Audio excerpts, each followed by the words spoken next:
So guys, good evening. So ayan, bago ako abot. So pagbukas ko ng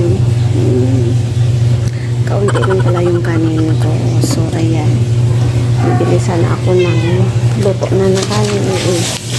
Wala nang baligya. So ayan,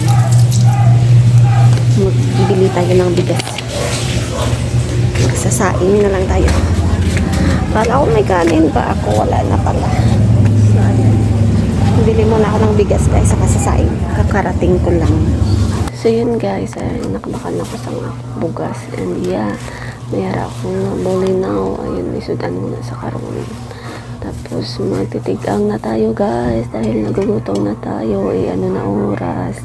So ayan yung nabiling ko ng kanon. Nalipat ako. Gamay na lang gali ang kanon na nabili. So mabakal dali ko sa guwa kaginay. Nalipat man ko. Tapos bumalik ako wala nang baligya. So ayan, nagbakal na bugas ka ng matigang. So yun guys, magtitigang na tayo dahil nagugutom na rin ako guys. And pagkatapos nun magbababad ako ng aking mga nilabhan dahil bukas day off natin para makabulaw-bulaw tayo. Hindi labas na ako muna ng kwarto dahil magbababad ako ng aking nilabhan guys. So yun, ito yung lahat na yung aking kukusutin. So ayan, natatawa ako guys. So ayan, dalawang pantalon sa baba, tsaka ayan yung damit kong kukusutin mamaya. Ano yun, naluto na yung tinigang ko guys. Saka isampaw ko na lang yung bulinaw dito sa aking tinigang para madasig na maluto kaya nagugutom na ako. So ayan guys, pagkatapos tinignan ko parang hilaw siya. Ayan, binubod ko lang sa kanin ko para mabilis siyang maluto. So ayan, dahil nagugutom talaga ako. Saka bumili ako ng fried chicken doon sa labas kanina. Ayan yung pangdagdag ng ulam ko. Ayan. So guys, kakain tayo. Maglalagay lang ako ng langgaw. Saka sarap-sarap nito guys, yung may sausawan ka.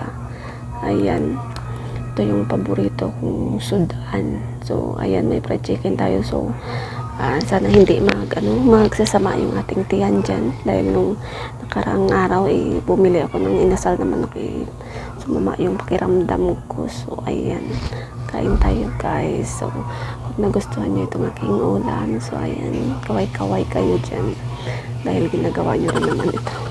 Diba guys, tingnan nyo yung kanin ko medyo basa. So okay lang, luto naman. Importante hindi siya hilaw.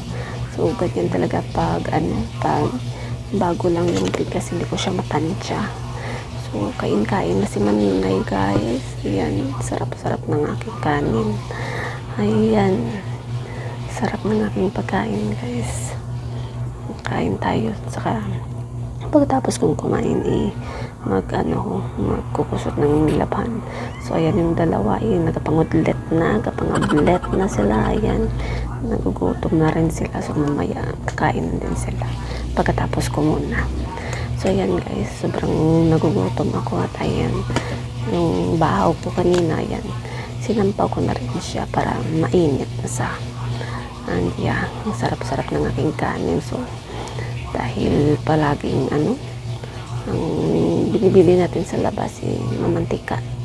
So ayan, kain tayo mga mari. Ayan, dahil di off natin bukas pinsan yung ating trabaho ngayong gabi. So ayan guys, maglalaban ako ng aking mga damit. And salamat po sa panonood and see you on my next vlog. Bye bye, love you more.